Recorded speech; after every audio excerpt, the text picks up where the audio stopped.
Class is now in session. I'm Professor Hockey, and today we're discussing the game between the Sharks and the Oilers, in which the Sharks managed to win 7-2. This is now the second game in a row that the Sharks have scored 7 goals against the Edmonton Oilers, and also the 5th of 6 games that they have played recently in which they've managed to score 5 or more goals. The only game that they didn't manage to score 5 or more was the previous one against the Los Angeles Kings. Not much of a surprise there. The Sharks, it wasn't a perfect game again, but it was rather solid. I'd say it was quite good, and by the end of the first period, the Sharks were already in a very good position to win this game. They got goals from Evander Kane, Marcus Sorensen on the penalty shot, and then Jonas Donskoy. That was their 3 goals in the first. The Oilers got one from Chason on the power play. Going into the second period, Evander Kane made it 4-1 with another goal of his, as he remains very hot at the moment. Then the Oilers get a goal from Milan Lucic, his 2nd of the season. But I had said in the previous game that the Sharks find ways to give players their first goal of the season. Lucic's first goal of the season came in their first game, the Oilers' first game of the season, and it wasn't even on this continent. And so I'm going to say that this is an honorary first goal of the season from Milan Lucic, especially with the amount that's talked about how poor he has been offensively for the Oilers. And so just to keep the tradition running, I will call it a first goal of the season, even if it isn't technically. But then the Sharks got back their 3-goal lead with a Brent Burns goal. Coming into the third period, the Sharks, as they were against the Kings, as they were against the Lightning, they played a fantastic third period. They did not give up a goal in the third, and instead expanded on their lead with goals from Joe Thornton, as well as from Jonas Donskoy, his 2nd. And while, a couple of lucky bounces in general for the Sharks on Kane's first goal and Thornton's goal, which was the 6th of the game, or the 6th for the Sharks, in general, even if those don't go in, it's still a 5-2 win. I guess you could consider it like that. And so I wouldn't say this was the reason the San Jose Sharks won this game. First thing I'd like to talk about is Aaron Dell, and like I said about Jones in the previous game against the Los Angeles Kings, Jones was solid. He didn't really have to do too much, but he made the plays when he was asked to make those plays, make those saves.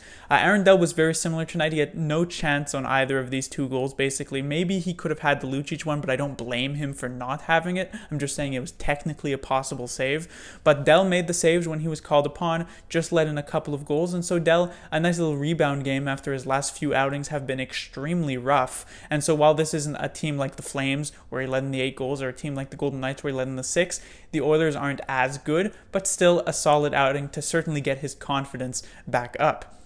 Next is the third line, because the third line technically is Evander Kane, Tomas Hertl, and Donskoy, but I'm not even sure at this point if we can call them the third line. I'm not even sure who we could call the third line. I thought Sorensen, Thornton, and Pavelski, while they technically only got the goal from Sorensen, and it wasn't really a line goal as it was a penalty shot, I thought they were very strong in the offensive zone. They kept possession a ton. Radil, Couture, and Meyer, if we were looking at it from sort of a just this game point of view, I'd say they probably played like the third line. I wouldn't consider them as such, but it just goes to show the strong depth that the Sharks have through their first 3 lines, that, tonight and for most of the nights in the past few games, Kane, Hertl, and Donskoy have been extremely good, but also Sorensen, Thornton, and Pavelski, also Radil, Couture, and Meyer can be good, and so it poses a big challenge for the other team, who might not have 3 strong lines, especially here, the Edmonton Oilers. They tried to spread it out, McDavid, Draisaitl, Nugent Hopkins, all on 3 different lines, but eventually the Oilers needed to start pushing for goals. They reunited McDavid and Draisaitl, and so their lines got a lot weaker, and the Sharks were able to take advantage of that. Next, I'd like to talk about, of course, Erik Carlson. He gets another 3 assists tonight as he continues his hot streak, now 14 appearances in a row in which he's registered a point. He's really getting up there with some of those all-time great defensemen. I think the longest streak is something like 17 or 19.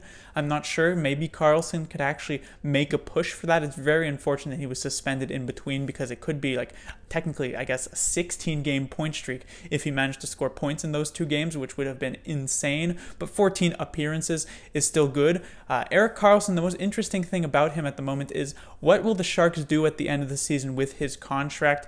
I won't talk about the intricacies and the complexities of having to make Erik Carlson's contract fit. I'll just say of whether or not he actually wants to re-sign with the Sharks. Earlier on in the season, with Carlson's struggles, with the Sharks' struggles, it didn't look like it was going to be something that's good. But with how the Sharks have been playing recently, with how Erik Carlson has been playing recently, the odds of him wanting to re-sign and the Sharks getting him to re-sign with with this team have shot up, and it'll be interesting to see. Probably will depend heavily on what happens in the playoffs, but it's possible. I believe Carlson, there's a rumor he's going to start talking about an extension after the All-Star game. He's only able to sign for an 8th year after the deadline, but if the Sharks can somehow get an extension worked out even before the free agency period, which is certainly what Doug Wilson is hoping for, that would be a huge win for the Sharks in general.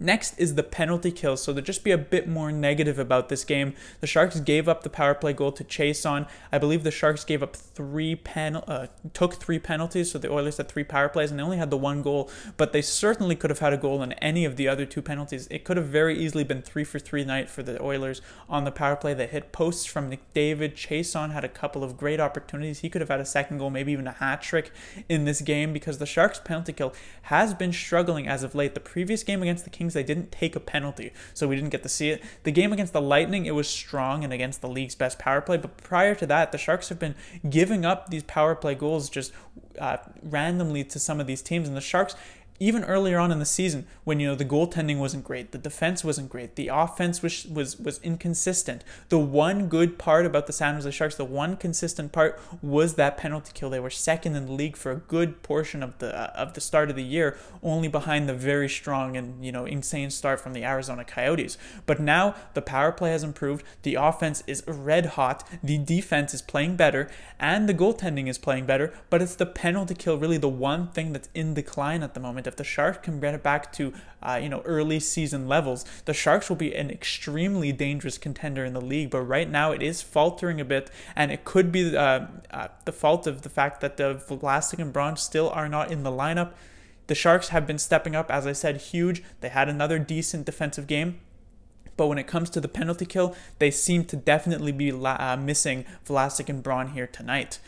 Finally, just to comment about the officiating in this game, there were 3 hooking penalties called. I believe 2 against the Sharks, 1 against the Oilers. All 3 were insanely weak. The Logan Couture one and the Connor McDavid was barely even a hooking. I thought the Tim Heed one was like a hooking for about half a second, which is rarely ever called. I thought the Zach Cashin one as well was also a terrible call. I thought there was on the Kane's 4th goal, that was on a delayed penalty. I thought the penalty that was going to be called against the Oilers was also a terrible call. I thought the officiating crew didn't do a great job here tonight. There was one that was also, I think Evander Kane sends this one over the glass, and the refs end up discussing, and they say it didn't.